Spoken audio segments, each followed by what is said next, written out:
देखिए एसीटल की बात करें, एसीटल के लिए हम लोगों को एल्डिहाइड लेना पड़ेगा। This is aldehyde. इस एल्डिहाइड का रिएक्शन यदि हम अल्कोहल के साथ करा दें,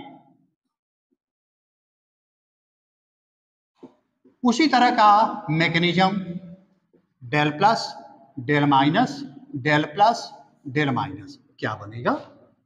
RCH O के साथ H जुड़ेगा, OH, फिर OR ये प्लस के साथ जुड़ जाएगा।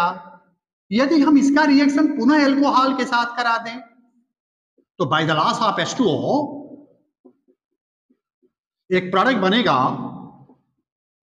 RCH OR OR. This is called in chemistry acetal. So whenever aldehyde is treated with 2 moles of alcohol, acetal is formed.